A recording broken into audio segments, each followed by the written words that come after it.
on a personal note, real quick, so you can get to the rest of the panel. A lot of people don't realize, and I will elaborate this later on in the discussion, that I'm a lifelong sufferer of mild depression. You would never know it by my personality. I have a family member that is suffering from a little more severe depression. So my organization has been started to help in that space, also in leadership development as well. So that's me. Thank you so much for Thank you. being honest and sharing your experience. So we appreciate you. Thank you. Excited about what you're doing. Thank you. Chairman. Well, my name's Larry Chase. I served in the United States Army. I retired at the rank of Sergeant Major. My last unit I was with was JSOC, the Joint Special Operations Command. I have been in the active Army, National Guard, enlisted. I spell out Ranger, regular Army, National Guard, enlisted reserve. I'm a Gold Star family member. I had lost a brother in Vietnam and 3 other family members, one in Desert Storm, one in Iraq, and one in Afghanistan. And the Afghanistan one was my godson.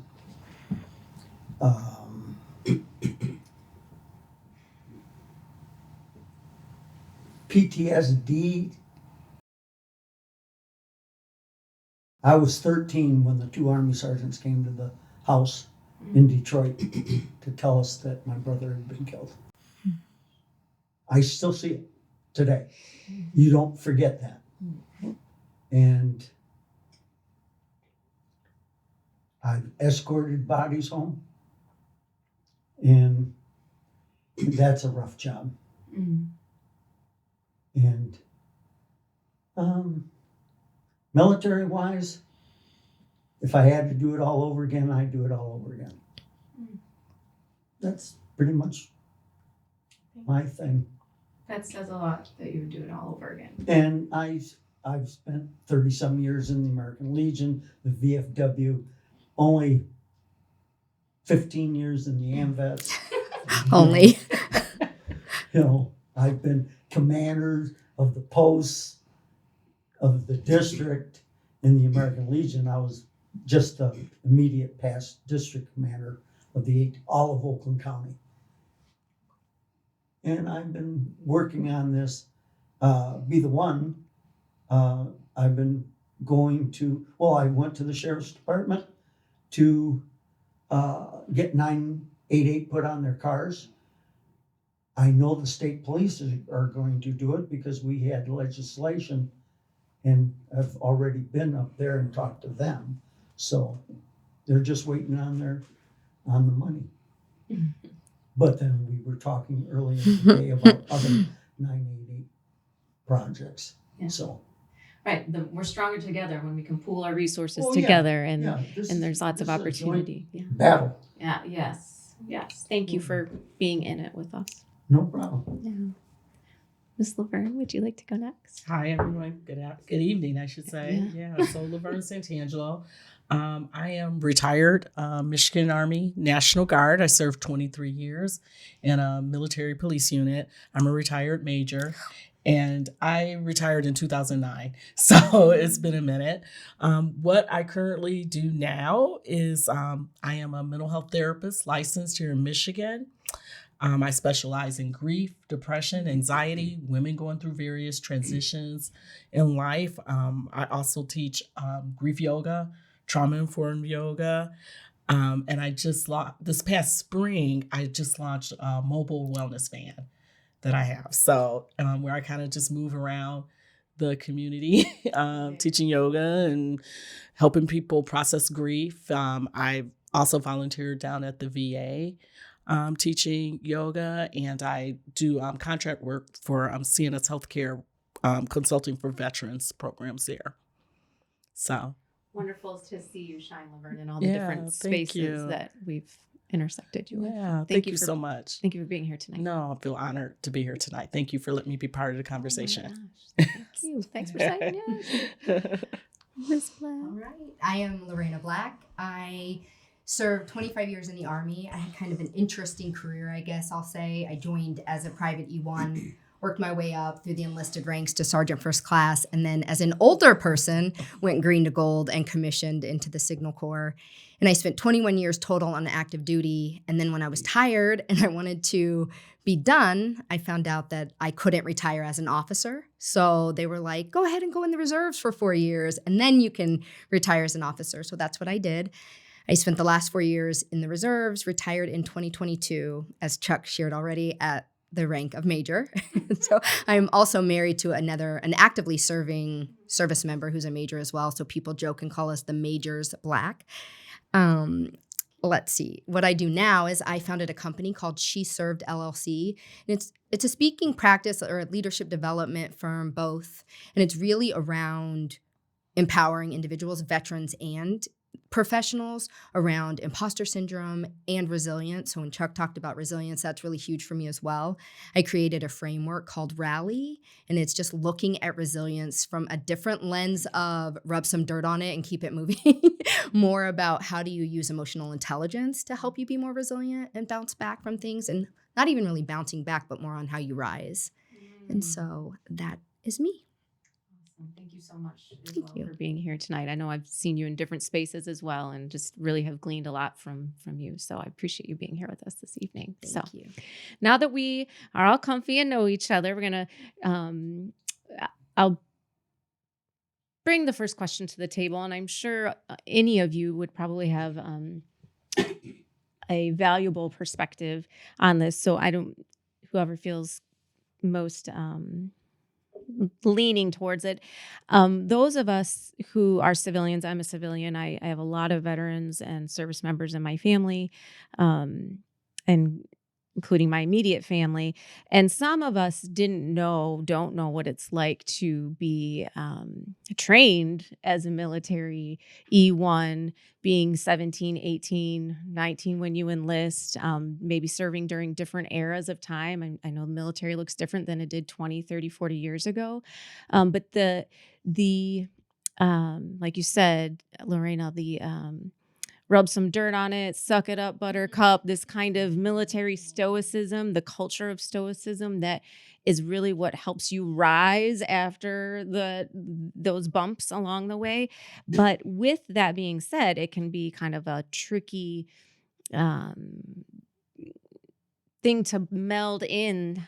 How do I take care of myself mentally and physically and or spiritually following these situations? And so the question is, how does the culture of stoicism and strength in the military impact a veteran's willingness to seek mental health care? Maybe we've got some folks who are listening because they have family that they want to encourage to get care, or maybe themselves. What would you say about that? I'll stop there. That's long question. I can jump in with Yeah. that. I think the military is making progress and doing a better job to remove the stigma around mental health. I remember being I think early 2000s, and my husband at the time, he was going through some heavy mental health stuff, and he wouldn't go to seek help because he was like, no, they'll take my clearance, I'll lose my career. And it was such a thing where he was so worried about that he wouldn't seek the help. But as he got later along, in the career, more people are seeking that help. And even the way in the Army, they've changed I cannot remember what it was called, but we would do it annually. But they added in areas of spiritual health and mental health and physical health. So I think they're trying to do better. Yeah. So let me jump in there too. So I can safely say that judging by our rank in years, that we relatively in the same age frame. So my experience, of course, the military has evolved with technology, research, and things of that nature. But one of the things that sticks out at me when I was serving, and just watching military personnel now, is to be my brother's keeper. Okay, if you see somebody that's seemed to be a little off their game, kind of dig and ask some questions and keep an eye on them. Um, I was just watching a movie on Netflix, Boots, and everyone in the military can relate. Um, a person calls home to their significant other to only find out that their significant other has been involved with someone else. You being in that military, especially if you in training, and you isolated, feeling a little stress, all those feelings with training. Then you call your significant other and you find out that news. Is very devastating. So getting back to that, just being my brother's keeper at its very general level, that can expand beyond the military. One of the things that I discuss with my wife quite often, we in an environment where you got active shooters, a lot of things like that, and then people will say, "Well, did you see the signs?"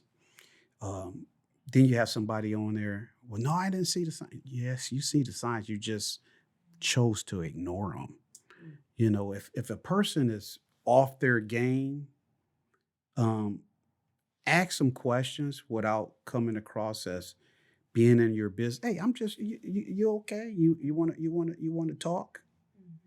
Um, and again, without hogging the platform, I was just talking to a couple ex colleagues. I was trying to get some information, and one of the colleagues, I mean, be perfectly honest with you. Let me be just perfectly honest. I was offended. It was a gentleman that I had worked with for years. I was calling to get some information. I said, "Hey, how you doing? This is Chuck Folks." Chuck?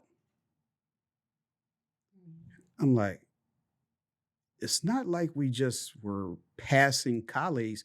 We worked together for years, and you seemed like you didn't know who I was. So then I talked to another colleague, and I been reaching out to him ever since then because I was like, okay, I don't think I was gruff with him or rude, but I wanted to apologize and reach out to him just in case it might have came across that way. But talking to another colleague, found out this individual is going through a divorce after over 30 years of a marriage. So he was stressed out. So he probably not himself. The moral of that story is you never know what people are going through, what their behind the scenes challenges are. So I'm gonna continue to reach out to him, and let him know. I hope I didn't come across as condescending, although I was a little irritated. You let him know you were irritated. A little irritated. I mean, it's not like we just worked on the other side of the company. We worked together for years. Sure.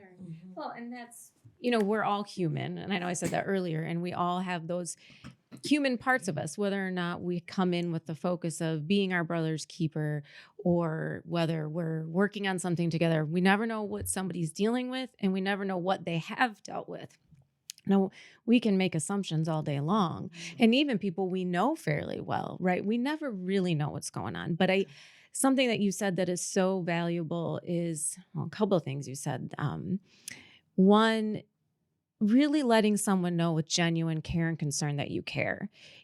It sometimes it doesn't even have to be somebody I know really well, but if I could tell that they cared, even if it was that small exchange, like, "Are you okay?" That that means something. That human connection. So it doesn't have to be, oh, so and so better talk to so and so. I mean, sometimes you got to pull in the best friend or the sister or the brother or the mama, whatever. But sometimes just, the person checking you out at the grocery store, hey, looking them in the eye, recognizing it. Part of what you said was you weren't seen or you weren't known in that moment, and recognizing, looking, have a good day, those things go so far. And I don't want to hog the platform because this isn't about me speaking, but you said a whole lot of other things I want to touch on, but I give opportunity to some of the other folks if you want to jump in. I would say, we really need to just start normalizing reaching out for help. Let's normalize that.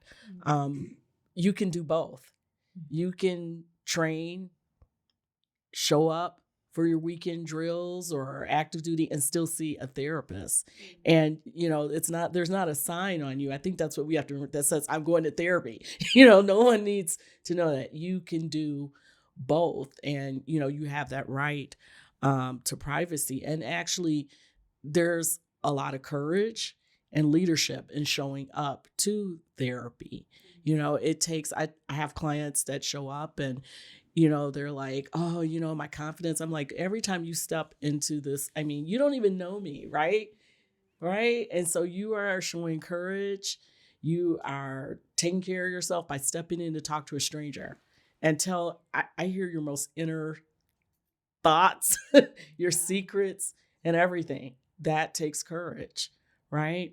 That's courage, that's leadership. And I think really encouraging that. The hardest part is showing up there in the therapy room. When you're silent leads to isolation, which only exacerbates the problems of depression, anxiety, or whatever else you might be experiencing. So I think it's very, very important that we have to really start to normalize it's okay to not be okay and to have a therapist. So let me again, I'm sharing some personal things. A lot of people, by my personality, I have a very engaging, outgoing personality. But until I tell you, vocalize this, a lot of people would not know I suffer since the age of 13 of mild depression. Okay. I have been a spiritual person all of my life because I've been raised in the church. But until a couple years ago, I say, okay, I'm dealing with it from a faith standpoint. Now I need to seek additional help from a professional standpoint. Also, with seeking professional help, I alerted my wife. I say, honey, here's because I might not vocalize it. Here's my sign that I'm off my game. I'm an early riser. So basically, I get up early during the week, got a regular routine. Even on the weekends, I'm up, pretty early, get my day started, got a regular routine. I say, here's my telltale signs when I'm a little off. When you see me sleeping a lot and kind of disengaged a little bit, that's when you need to ask me, are you okay? Or what's going on? Anything I can do to help? So that's how I have alerted my spouse. Again, I have reached the professional help. I'm not embarrassed.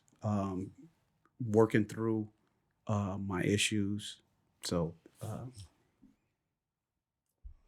May I add something? You mentioned it earlier when you were talking, but it just made me think about that human perspective. Like we need to be leading from the human perspective first.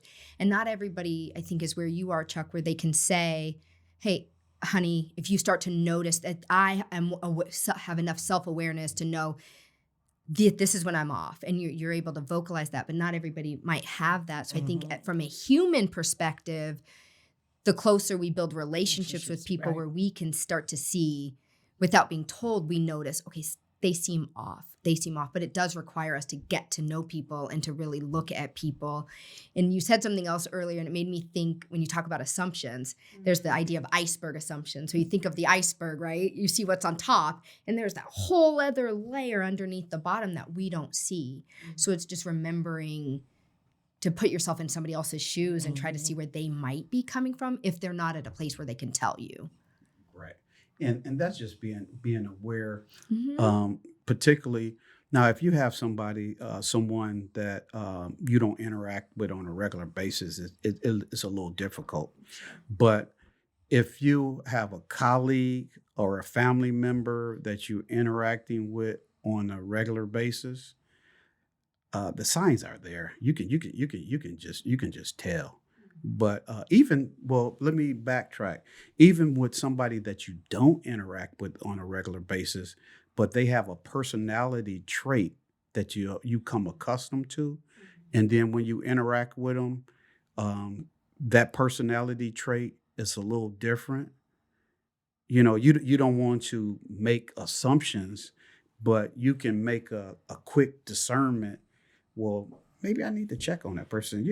You okay? You need me to help you with something? Or it's a lot of layers. It's a lot of layers to that. But to just not to do nothing, and then when a tragedy happens, then you're like, oh wow, what happened? You're right. Part of it is, I think we're saying it in different ways. Maybe the theme of taking this is kind of a loaded word. I want to say responsibility for each other, but kind of the whole idea of I'm my brother's keeper, or entering into those relationships and being present in the community. Those it's not my fault, but I want to own the community. I want to own this part of being a human, whether it's military or not, and engaging in that instead of saying, oh, it's real easy to isolate what you were speaking to, Liver, and isolate. And when we isolate or push people away, we're not only isolating ourselves, but isolating that person that might be struggling too. And a lot of times, those of us who are in helping professions are familiar probably with when we help, it helps us too. Right. Right. It's Absolutely. and maybe it's part of that human connection, that piece of giving. Absolutely. It can turn into a beautiful cycle of connection and looking out for each other. um I wanted to also, were you going to say something else? I want to make sure clear. Okay. So with that being said, kind of talking about the community piece, the next question, um, how can the military and veteran communities work together to destigmatize mental health care? We're kind of touching, dancing around it a little bit already, but I'm curious if, Mr. Folks, you touched on integrating your faith with professional help with your mental health. We've talked about the community. Um, Chairman, I know that you are spearheading the Be the One. And how can would you like to speak on that to see how you've. Well, what I've noticed Mm-hmm. with the military, and I had this happen in the Legion last year, that a young person asked for help. And he got punished because he asked for help. We can't, and it's just like in the military. We can't, if they come and go see the chaplain or whoever, we can't punish them. We got to stop that because they worry about, like you were saying, about losing their clearance and stuff. Hey, we got to just take care of our own, plain and simple. And being a part of so many organizations that you mentioned earlier, the AMVETS, VFW, American Legion, have you seen or do you hope to see more of a wraparound, maybe not just with the military specified communities, but even with places like SAFE, like, Yes. okay, do you, We're looking at doing joint training with SAVE, and we're going to because their training is an hour. Be the One can be 45 minutes to an hour. So you get all these people together and to ask that question. Are you all right? Are you thinking about hurting yourself? we have to know Yeah. Sorry, were you going to say something else? and be available. Well, I've been available to a lot of my people that I've served with, that they'll call me 2:00 in the morning. Because they know you'll answer. Yeah. And that's one thing I said down in Indianapolis, in a Be the One training, that if someone calls you at 2:00 in the morning and you look at your phone and you see the name, answer the phone, because they wouldn't be calling you at 2:00 in the morning unless they needed help.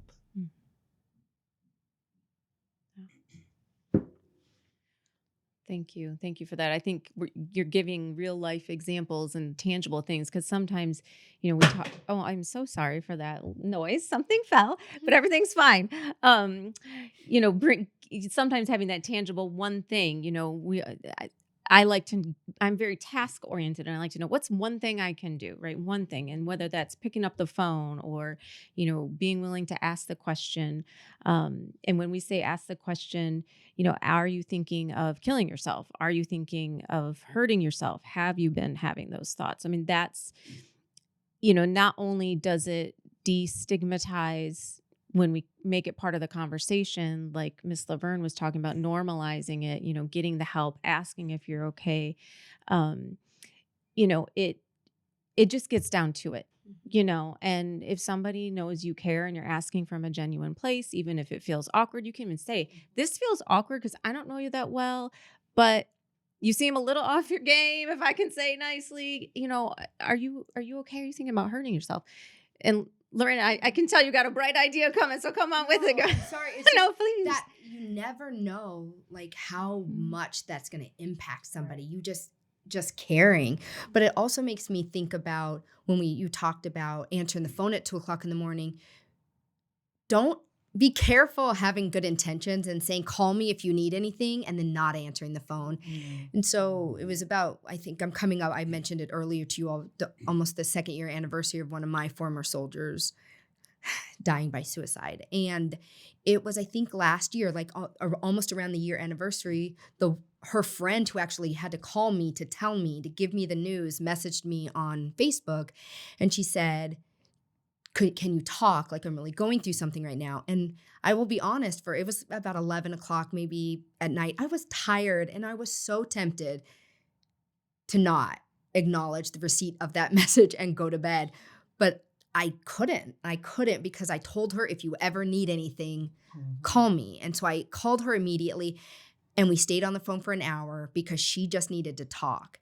And I think sometimes about my sweet Laura, there were times that she called me and I didn't answer the phone, and I don't know. You get stuck with those what ifs. So just I love how you said that, Larry, or Chairman. Answer. Okay, Larry. Answer the phone. That's so important. No matter what happens, answer the phone.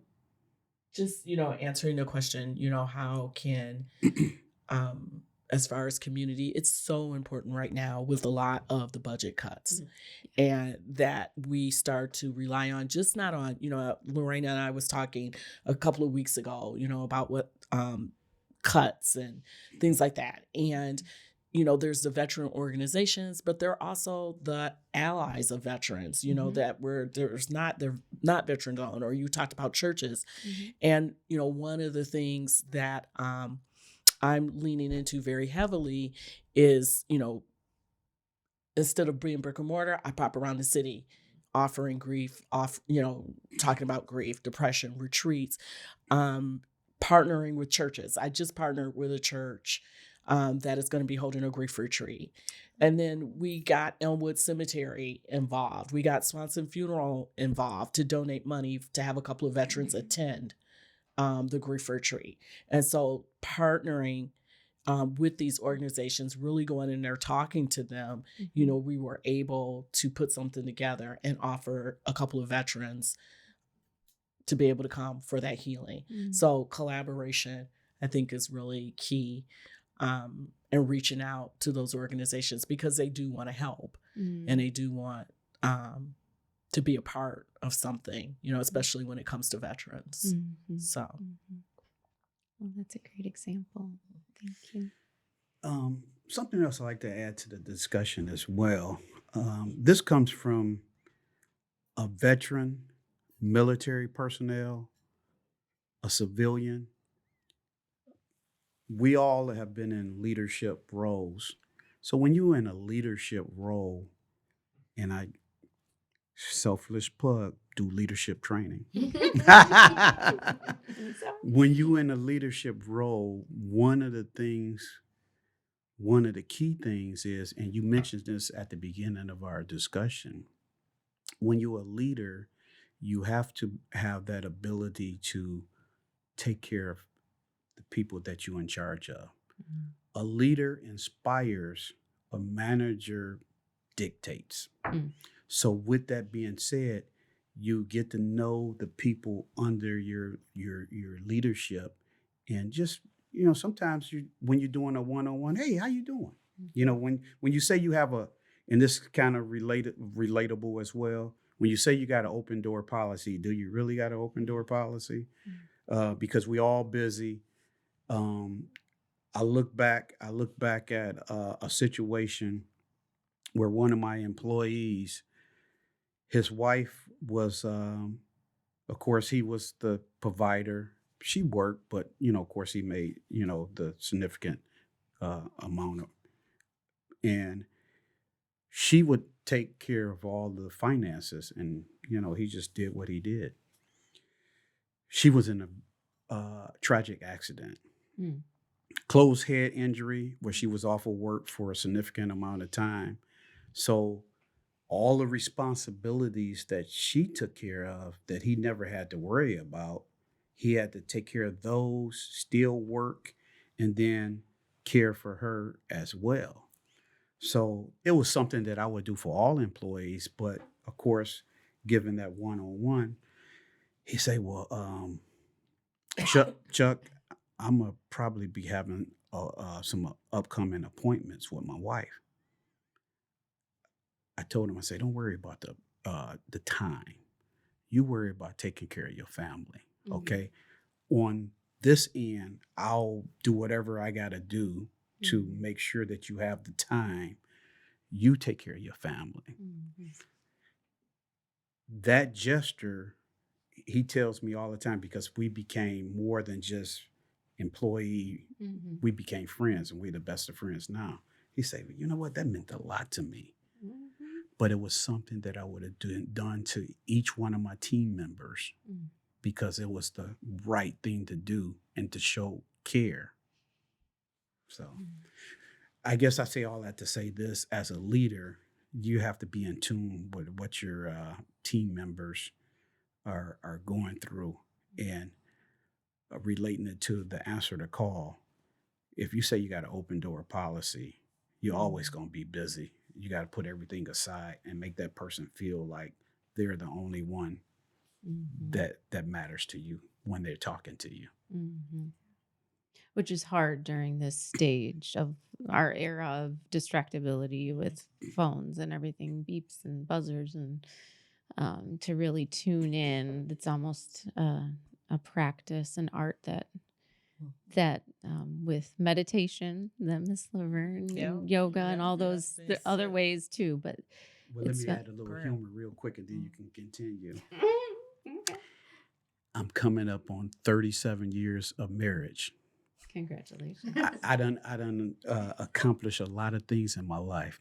That's one of the biggest things that I'm proud of. Mm. Stay in this era, staying married as long as I have. Mm. The reason why I bring that up, and then we can get back on topic, is active listening skills. Mhm. Absolutely. Being married, a lot of people say one of the keys to marriage or other relationship is communication. No, Mhm. communication with the intent to understanding.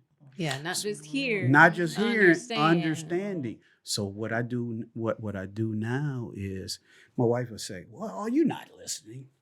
So when she says something, honey, this is what I heard you say. Oh, you was listening. So you reflect back. Reflect Yes. back. Reflect This is back. what I heard you say. Mhm. You were listening. So my point is active listening, Mhm. not listen to respond, Mhm. listen to understand. Right.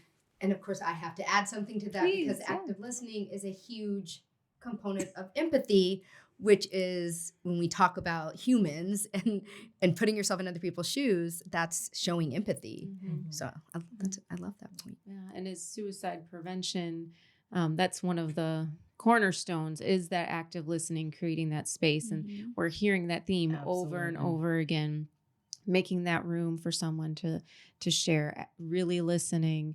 You know, a lot of times getting mental health treatment, a lot of people don't feel comfortable with that, and so having a professional that's really listening and giving that feedback and encouragement, that's definitely um, very valuable. People want to be seen, Mhm. heard, and affirmed. Period. Mm-hmm. Yeah. So, yeah. Thank you.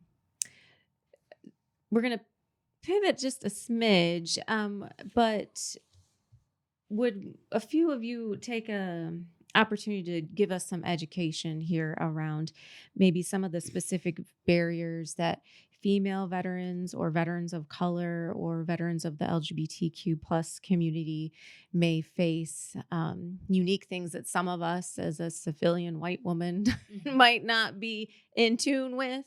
Are there specific things that you think as a community we need to be aware of or would be helpful when we're trying to bridge this gap with folks?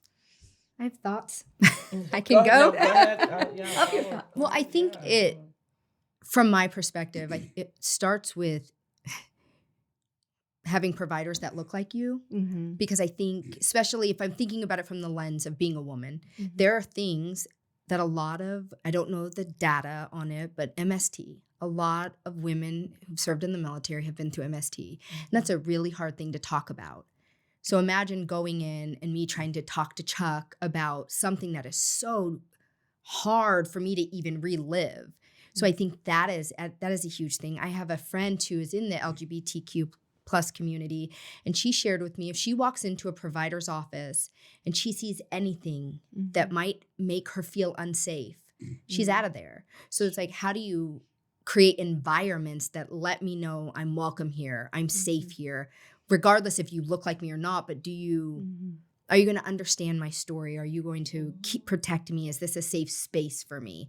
And I do think that can be a barrier. Also, I'll add in how you were brought up, because there are certain cultures, especially like in the Black community, you are raised that you don't talk about your problems. You don't talk about, what's going on, and that sticks with people. And so that might also make it harder for you to seek support for a mental health issue you're having. Also, yeah, very true. And also within our community, there's been a history of mistrust of the medical community.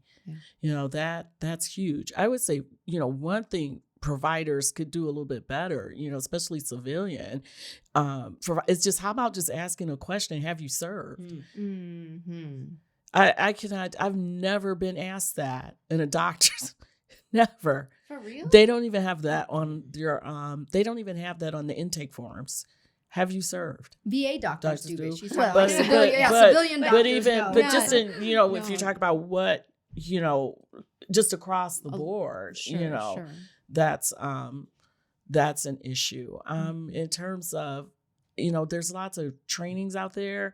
I think the biggest thing, listen, make sure you're very much understanding, you don't have to have all the answers, but I think be aware of what's what and what's happening within the various communities. Right. You don't have to come with the answer to fix it or anything like that, but listen. I think That's always the key. I think another thing is when you speak to that, we all been in working for a while, and I remember when compliance training first came out, those videos were so corny But now they have evolved where they have real life scenarios. Mhm. So the reason why I bring that up, there was a lot of training on sensitivity training, a lot of training on how to deal with people of different colors, and then the LGBTQ community. So I think from my perspective and being in corporate and being in the military, those sensitivity compliance trainings have evolved and have an expert on hand to facilitate Q&As Mm. for people of diverse backgrounds. And I guess the last piece is to make sure that the leadership is on board with it, because if your leadership feels, okay, well, that's just training, but okay, this is training where everybody needs to be on the same page, sensitivity. Mhm. Now, us, um, the two young ladies that sitting in front, being people of color, Mhm. okay, we still need the sensitivity training, but you just speak a person, um, a Caucasian person, you might have a different perspective, a different way that you were brought up, that the sensitivity training might bring out some things that you might not have thought about. Mhm. No, thank you for that. Yeah. I wanted to add, because a disclaimer here, when I say that no one's ever asked, I think we have to remember too, there are a lot of veterans that are not seeking treatment within the VA system. Mhm. And Right, that's when right. I said, I've never gone into a civilian Mhm. doctor. I'm a veteran that's not receiving treatment from the VA. I was National Guard. I saw, doctors within the system when I was on active duty.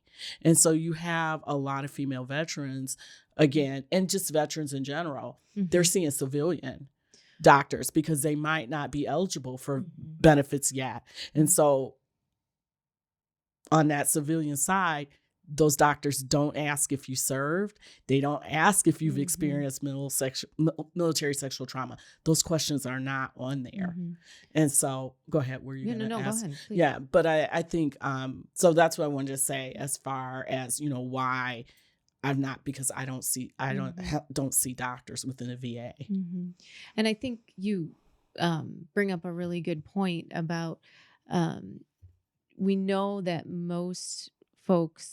a lot of folks, like you said, are not getting care at the VA, but even a lot of our service members and veterans don't even identify as being a veteran.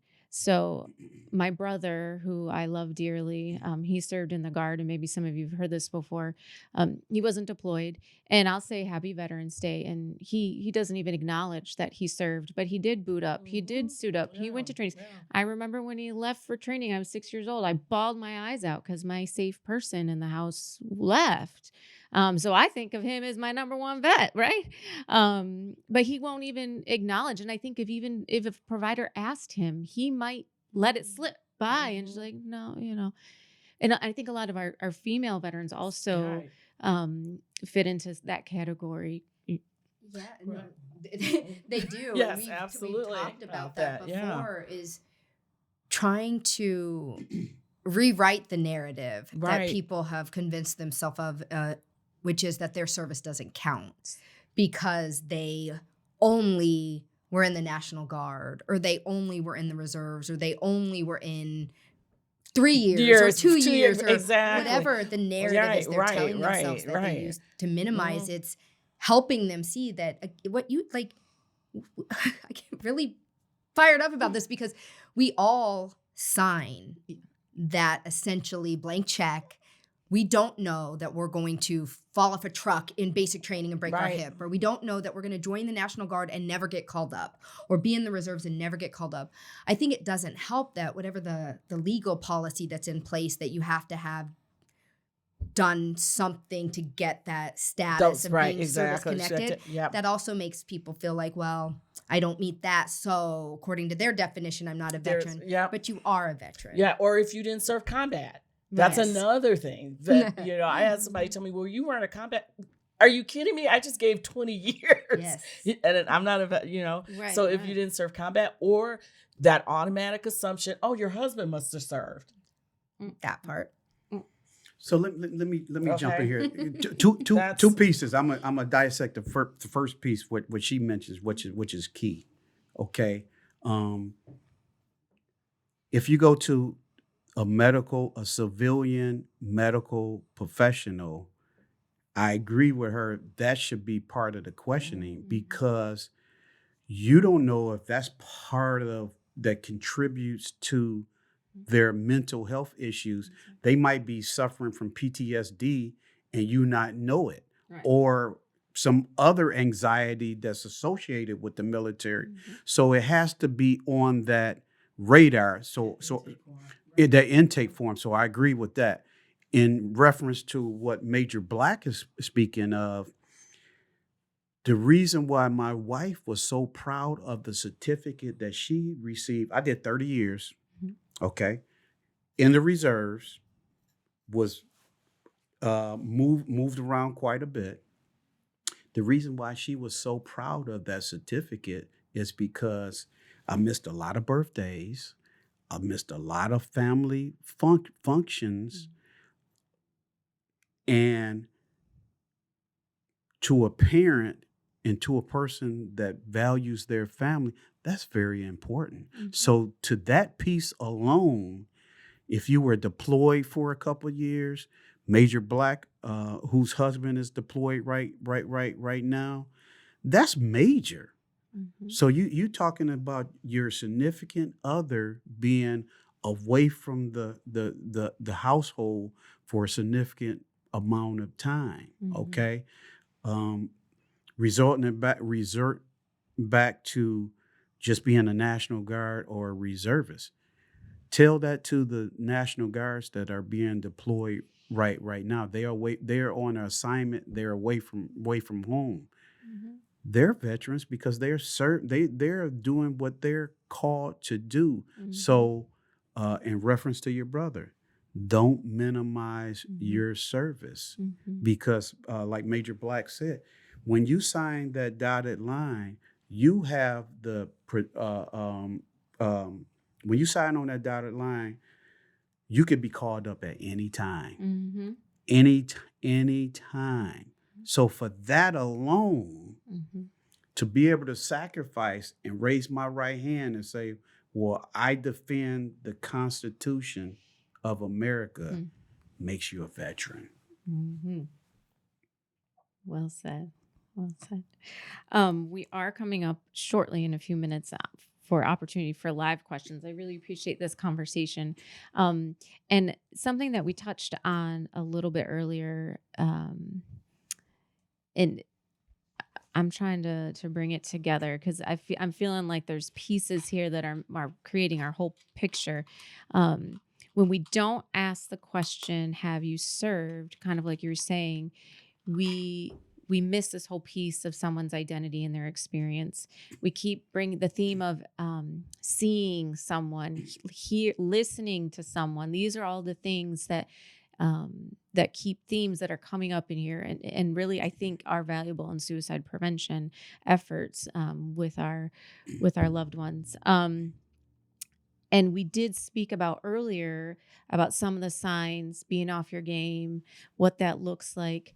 Are there other signs that you would encourage the community, if there's maybe some loved ones that are watching, or maybe even some military affiliated, maybe they're in service right now, to look out for each other? Are there certain things that you would look for or want to convey?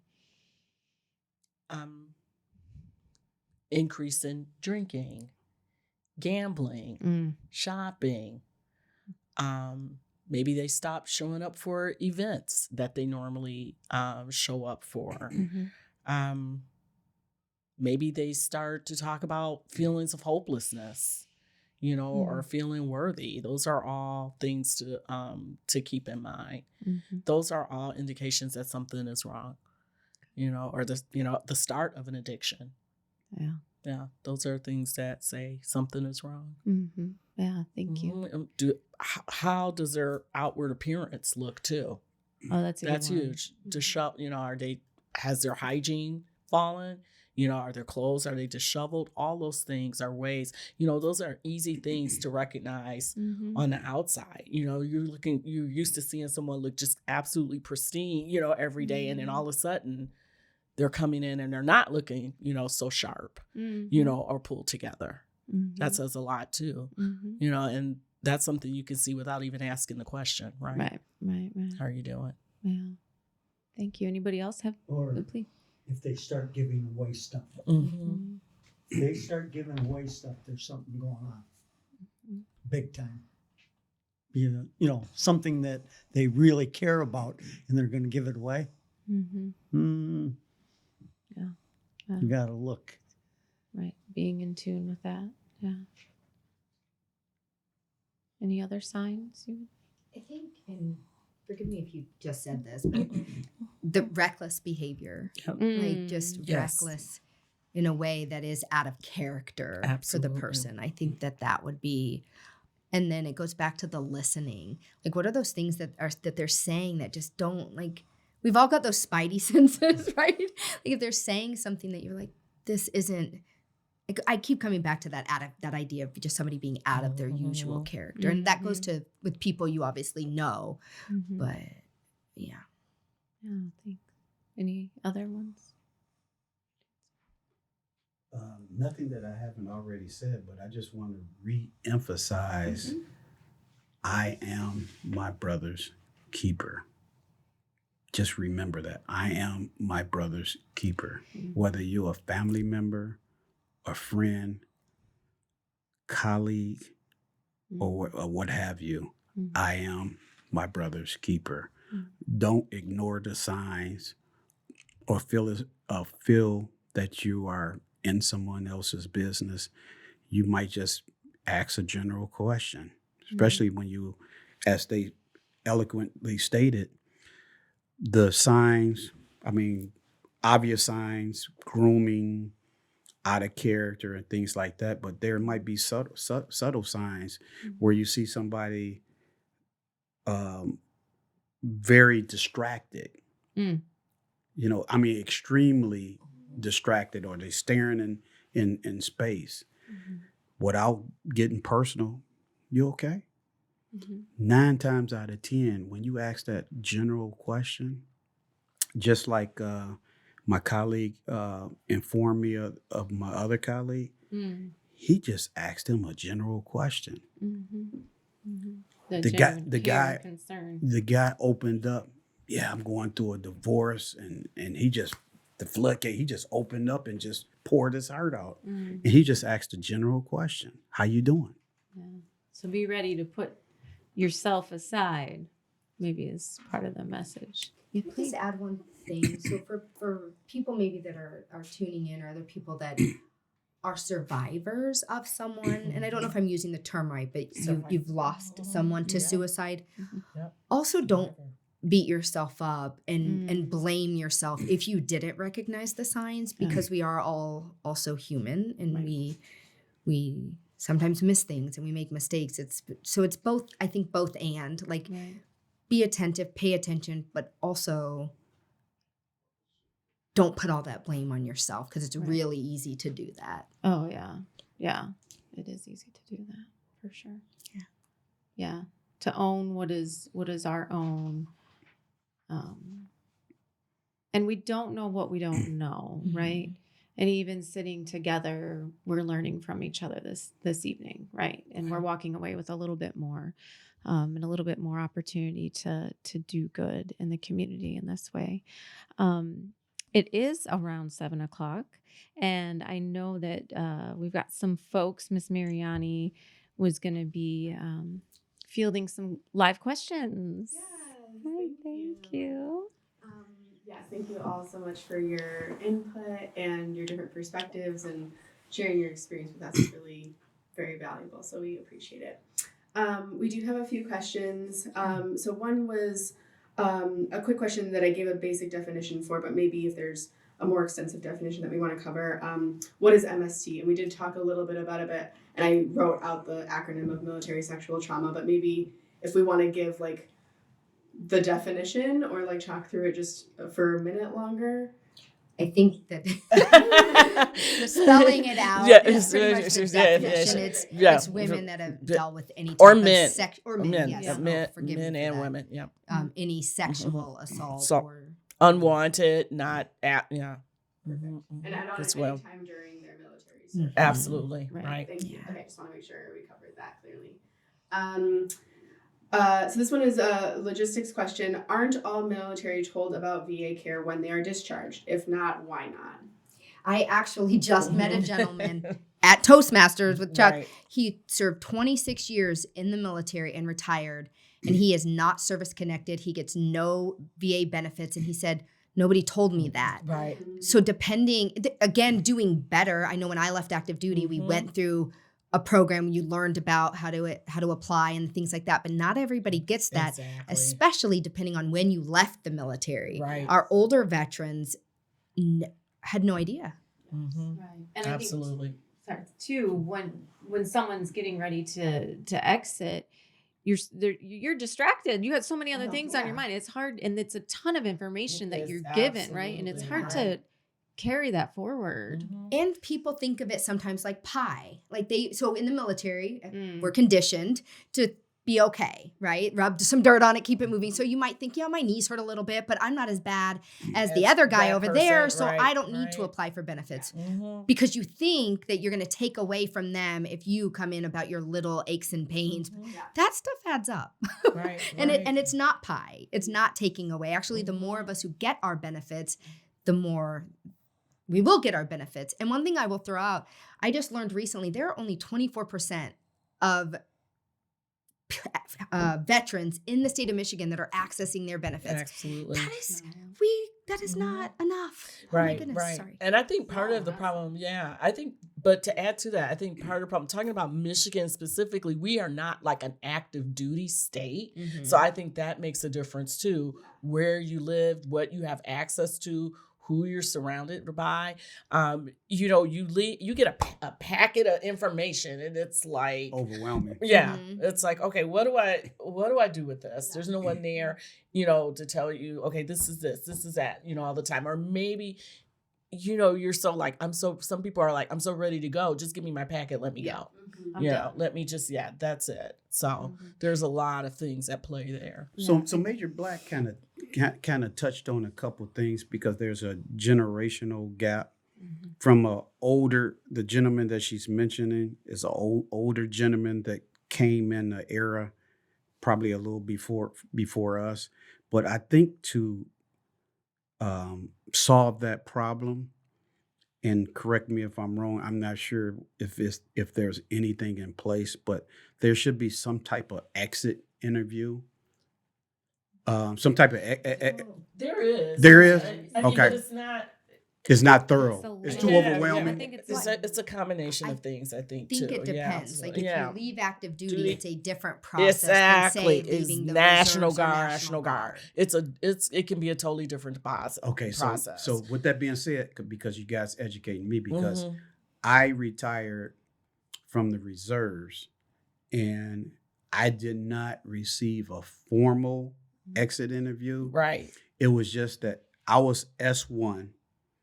My S1 pack sergeant, of course, by working together for a couple of years, we developed a very good working relationship. We are great friends now. But prior to me getting out, he said, Captain Folks, you are a little over a year out from retiring.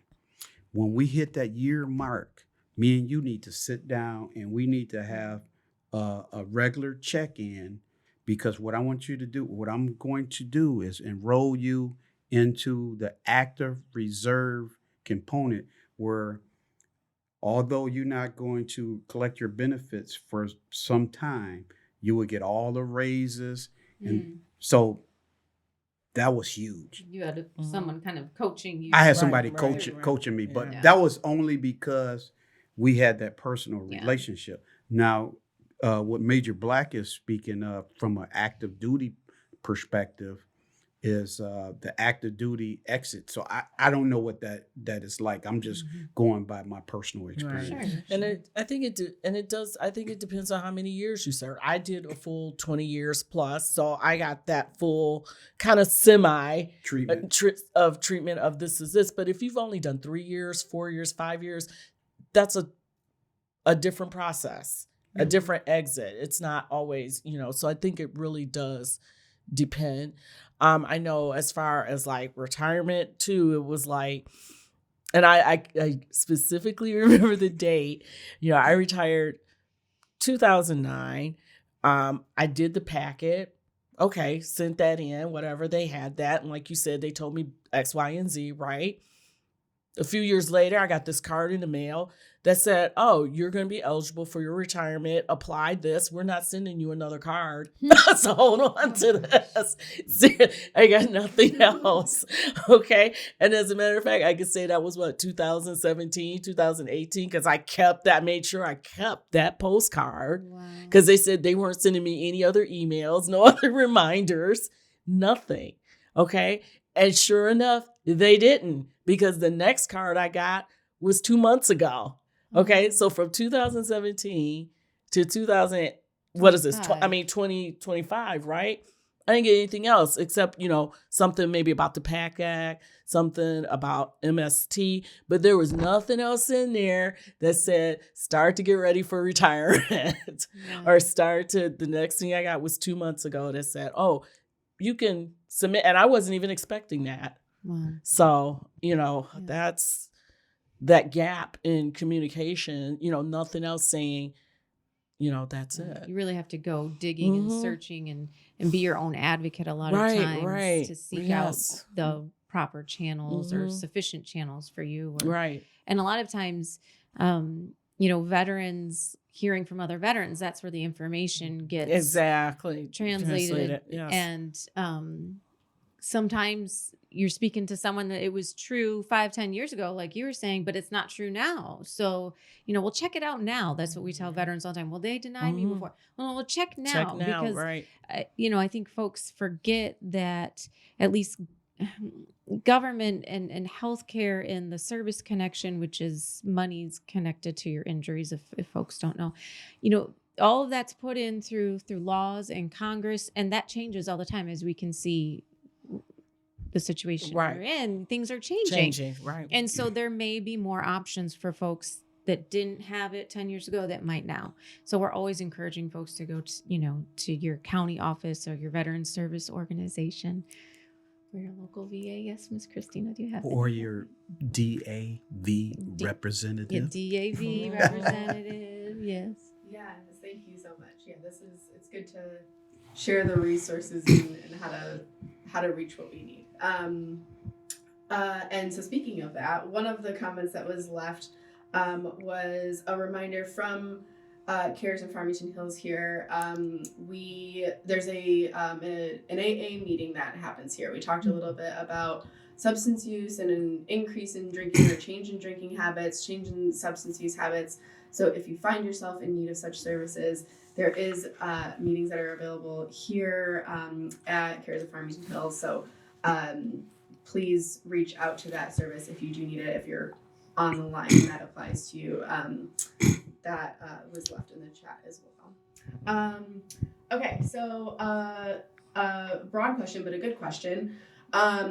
If I find myself struggling in a mental state and I need help, what's the best way for me to get help? And maybe mixed in with that, can you tell us more about 988? Anyone of you? No pressure. and you were talking a lot about that and your mission. I mean, but I know you had a lot to say on that. Right? And don't be afraid to say suicidal. But 988 is, and press 1 is for veterans, but 988 is for suicide awareness throughout the whole country. And we have it in Michigan, we have it in Oakland County, We've been trying to work with putting 988 on all the first responder vehicles, fire engines, police cars. We know that the state police is going to put it on their blue gooses and their motorcycles, and like I mentioned earlier, if we can get help and get 988, I'd even put it on my personal vehicle, and it would be perfect on your van. Yes, absolutely. Yeah, Absolutely because right. it's puts up the awareness out there, and that's what we gotta teach as that young lady that I lost would say, the humans have to have the right. awareness. Yeah, But that's very true. pretty much about 988. We got to get the word out.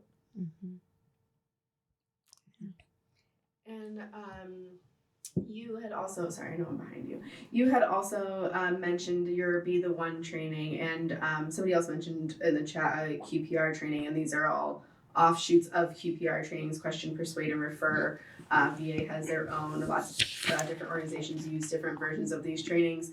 And without going into details of going through the training itself right now, maybe we can talk about the structure of those trainings and what would be included if somebody were to attend either Be the One or another QPR training. Well, Be the One, you can go online on betheone.org and sign up for training. They're Zoom meetings, and they're from Columbia University, and they usually last anywhere between 45 minutes and an hour. But the big thing and I've gone through it at least 20 times because I got the slides so I can teach here in Michigan, and so I don't waver from how they do it. It's a good idea to do it. It's pretty much all the same every time I do it, but it's the question and answers that people ask. I was on one Be the One, and they had to shut it down because somebody hacked into it and put some pictures that were not appropriate. Yeah. So but that's what was going on at that college at that time. So I know the VA talks about SAVE, and we're gonna work with them and do training together because, hey, it's what we got to do. Get the awareness out there. Thank you.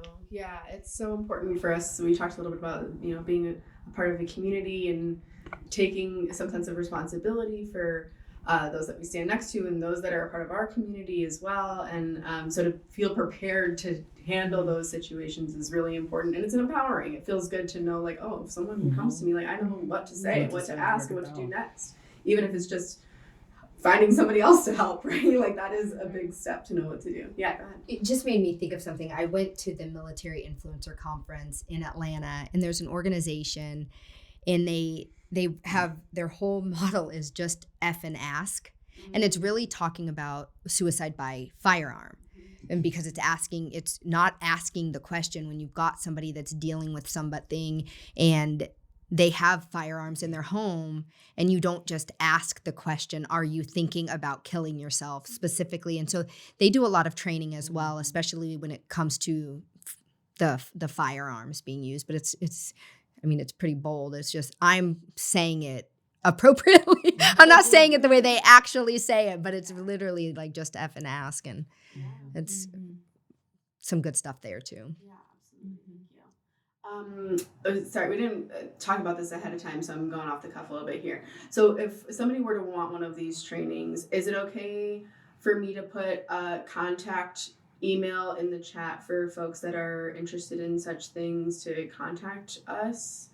Maybe Katrina's our moderator. Does that make the most sense if she's the pivot point, or should we put somebody else? Of course. Of course. We delegate Yeah, these kinds yeah. of tasks regularly, so I think Yeah. that would make sense. Right. No, and Okay. especially because you said there's different types of trainings for different types of communities, even though kind of the core and structure is the same. And I think we touched on that, active listening, being there, asking the question, genuine care and concern. Yes. But there's lots of opportunities. Some are full days, some are half days, some are the 1 hours. And there's always, no problem. You can put my chat. Great. And we are planning with Larry here to partner on one of those trainings as well. So we'll make sure we get that information out. Okay, great. I want to make sure that was okay. Thanks. Okay, we're at 7:17. Just as a time check. And so some more conversational questions that we have here. What are either a small daily practice that you have a part of your life, or what is something that you've seen veterans implement in their life?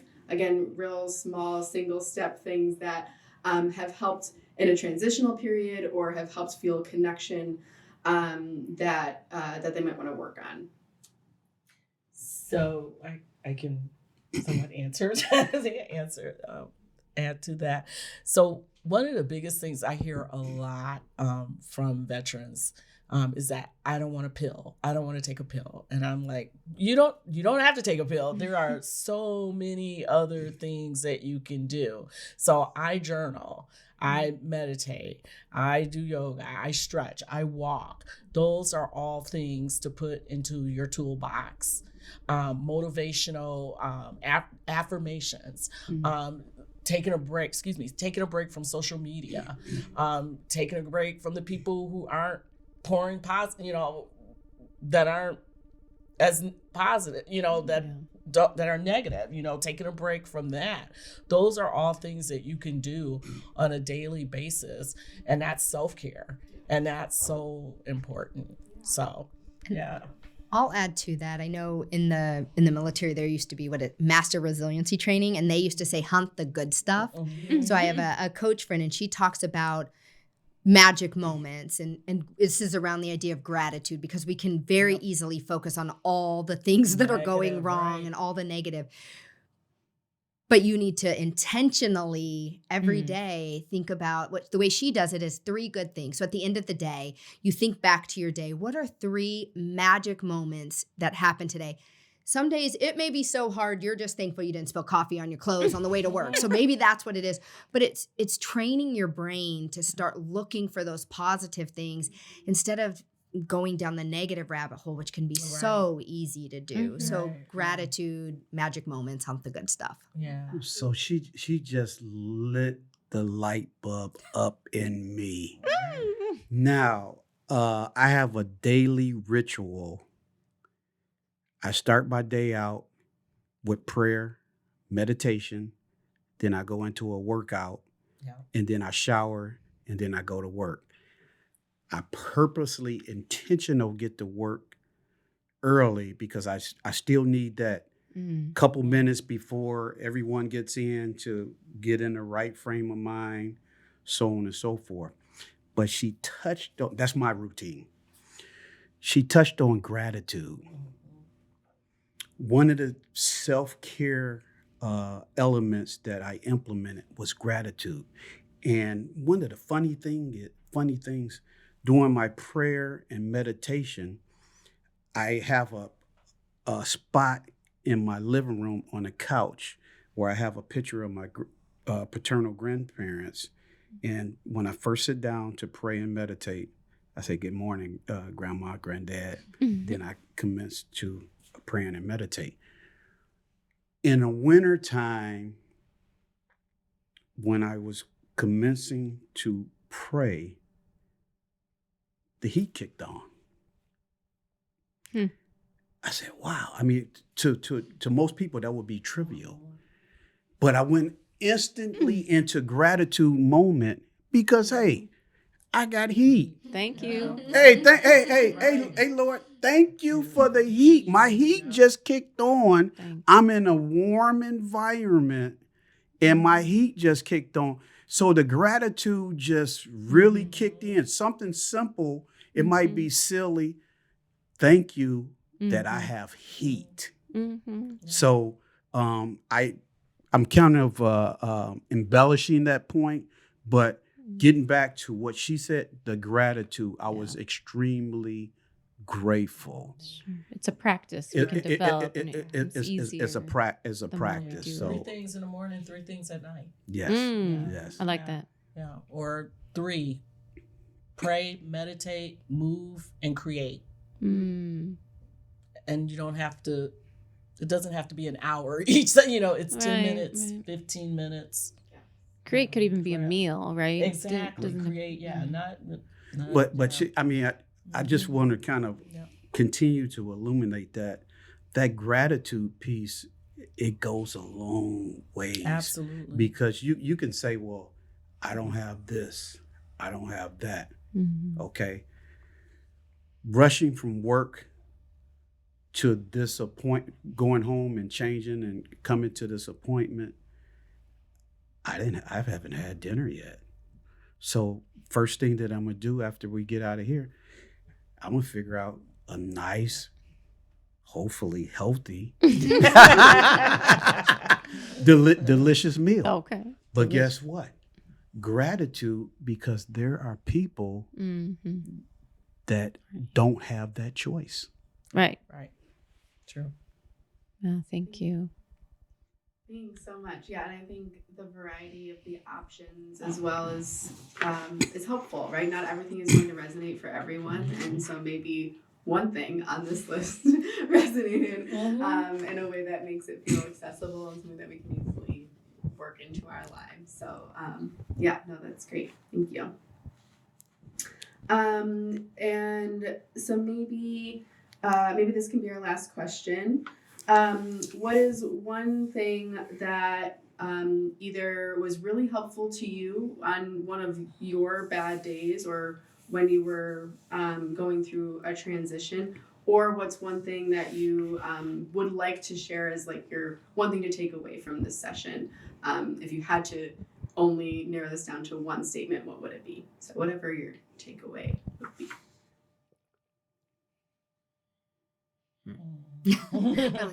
Well, let me say this. Sitting across from my Toastmaster National Speakers Association colleague, I'm gonna leave it at this, and I'm gonna close with this. I am my brother's keeper. Thank you. Yeah. I think I get. Do you want something from all of us, or we were just letting Chuck mic drop? Because I can be quiet. I wasn't sure. Because that was good. I don't want to. Yes, you get your own mic drop. I think for me, it goes back to that human perspective. Like, just think about, like, we're humans. Look at each other as humans. Put yourself in other people's shoes, care about each other. All of that. Normalize it. As I said, it's okay to not be okay. And for me, I think friendship also, I had a friend that said that I needed to go to counseling. So that, for sure. I'm her brother's keeper. Yeah. My sister's keeper. Right? Like I said earlier, if you get a phone call at 2, 3 o'clock in the morning, and you know the number, and you know the person that's calling you, answer the phone.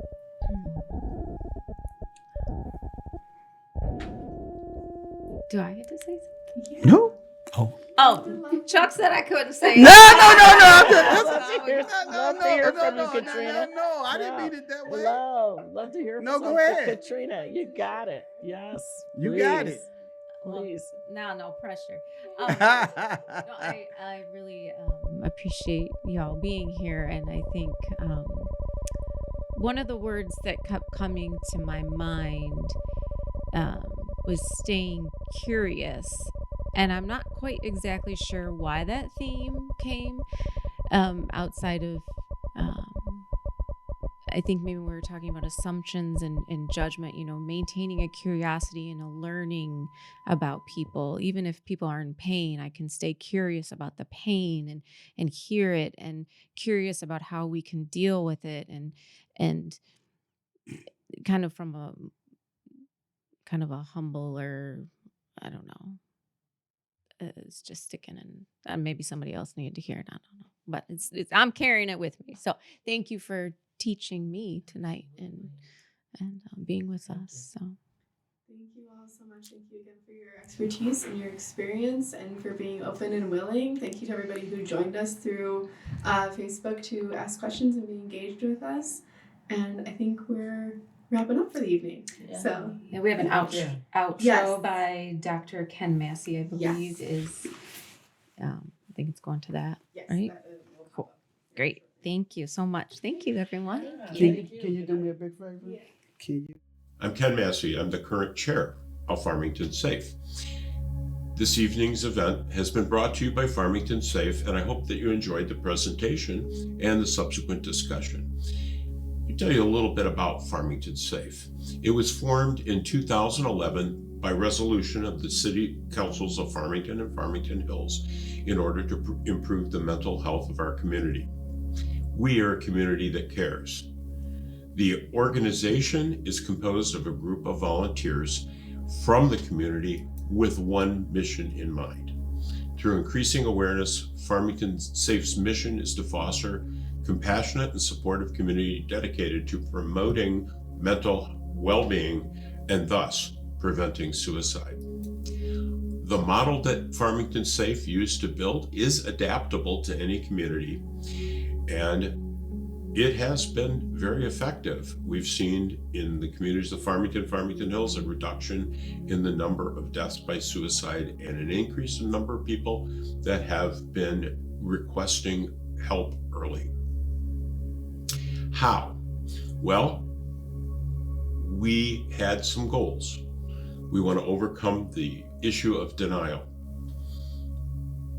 be able to talk about difficult subjects. We want to connect people with resources. We want to destigmatize the request for help. And that overall results in connecting people with resources before they need them. It also increases awareness and the information that's disseminated out to our community.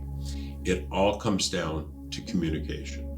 Again, it all comes down to communication. And how do we do that? Through community conversations, like the one that we are doing now.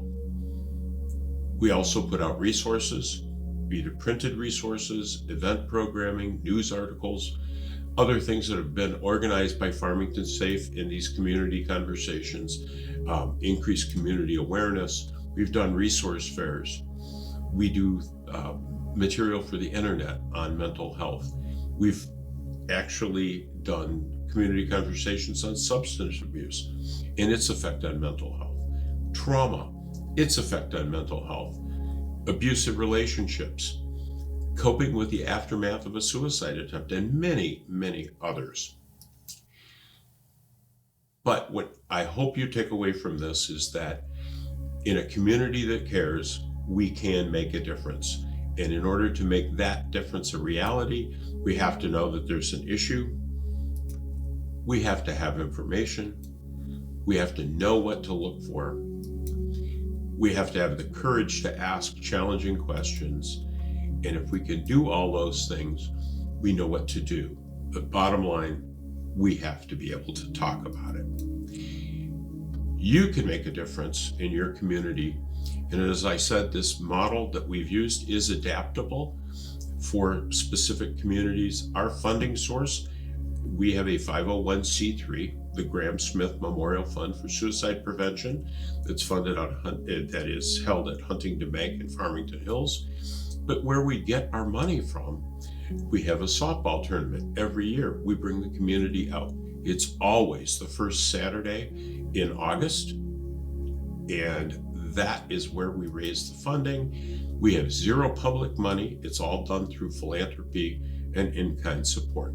So again, if you wish to support this work, it would go to the Graham Smith Memorial Fund for Suicide Prevention at Huntington Bank.